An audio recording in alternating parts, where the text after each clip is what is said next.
السلام عليكم حبابي كاملين، اغلى متابعين، كيف هي احوالكم؟ نتمنىكم تكونوا بالف خير ومرحبا بكم معايا في فيديو جديد. فيديو ساحر من ليل مدينة اليوسفية الغراء، المدينة الصغيرة الفوسفاطية الرائعة والجميلة، مسقط رأسي. نتمنى انني نتقاسم معكم هذه اللقطات المقتضبة وتنال الاستحسان ديالكم.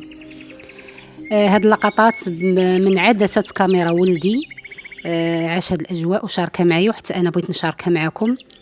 من مدينه اليوسفيه الفوسفاطيه بامتياز، المدينه الهادئه والساكنه، ليلها كنهارها، السكون، ما كاين ضجيج، ما كاين صداع، ما كاين ضوضاء.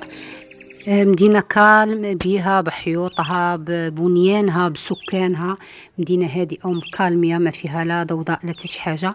إلا رديتوا البال راه حتى الفيديو اللي درت قبل بنهار ومع ذلك كتشوفوا السكون، الشوارع هادئة، ما كاينش داك الصخب اللي كيكون في المدن الكبرى ولا دوك الآفات اللي تيكونوا في المدن الكبرى.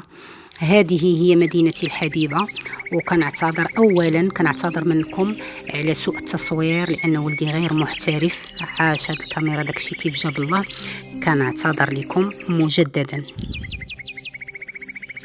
مدينتي الصغيرة الفقيرة التي ترزح تحت وطأة الفقر، وهي تسهم في ازدهار اقتصاد البلاد بالثروات الفوسفاطية اللي كتخرج من الجوف ديالها. ولكن نتمنى، وكتبان لي في زيارتي الاخيره باديه شي انجازات ولو بطيئه، نتمنى ان شاء الله تحسن وتزاد الوتيره ديالها، والمدينه ديالي حتى هي تكون في مصاف المدن المتقدمه وتستافد من التنميه، ويستافدوا السكان ديالها حتى هما من فرص ديال التشغيل وديال التطبيب وديال الصحه الى اخره.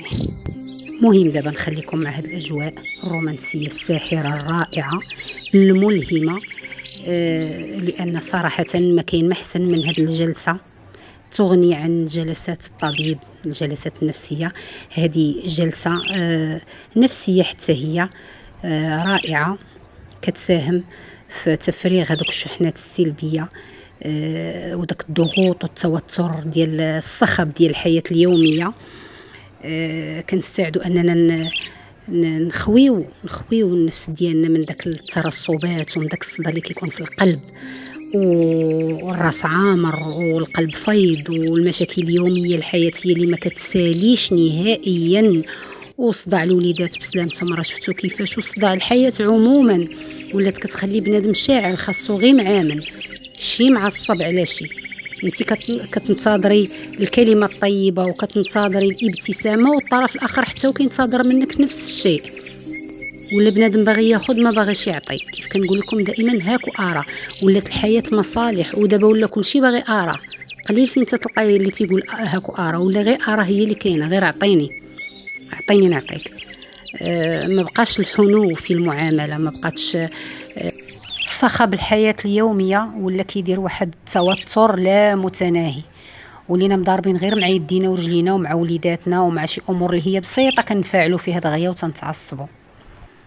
لهذا نعطيو لنفسنا واحد الوقيت ونديروا جلسات مع النفس بحال هكا، نصفي الذهن ديالي، نحيد ديك الترسبات كامله اللي غتمرضني، داك الصداع اللي كيبقى في القلب وكيضر وكيقصح.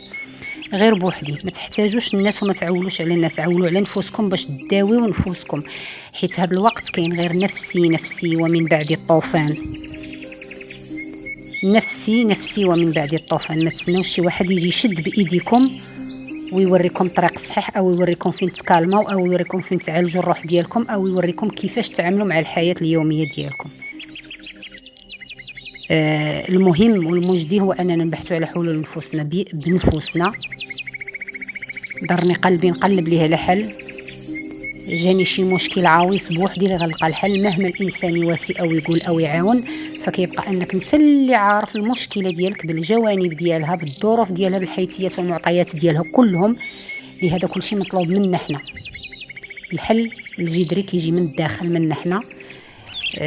كيفاش غنستعينوا على صفاء الذهن باش نلقاو هاد الحلول؟ بهذا الشيء اللي قلت لكم دابا، تصفيو الذهن، تصنطوا العظام، نكتفيو غير بالنظر بالرؤيه صافي، ويكون الامور ان شاء الله من بعد حسن.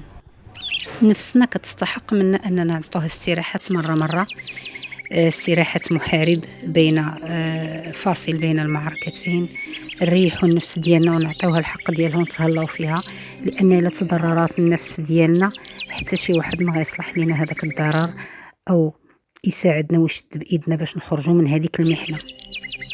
لهذا نعطي لنفسي حقها في التامل، حقها في الاستراحه، وحقها في استرجاع النفس، اخذ النفس العميق باش نبدا عاوتاني معركه جديده مع الحياه بناسها وبمواليها بظروفها كيف ما بغات تكون. نعطي لنفسي جلسه صفاء مع نفسها، نرتاح، نخوي داكشي اللي كاين باش نستعد لمعركه جديده، لان الحياه كلها عباره عن معارك، ما فيهاش الهدنه نهائيا، ما فيهاش فواصل للاستراحه نهائيا، فيها البقاء للاقوى والبقاء للاصلح، وخاصنا نكونوا اجدر بهاد الحرب اللي مفروضه علينا فرضا.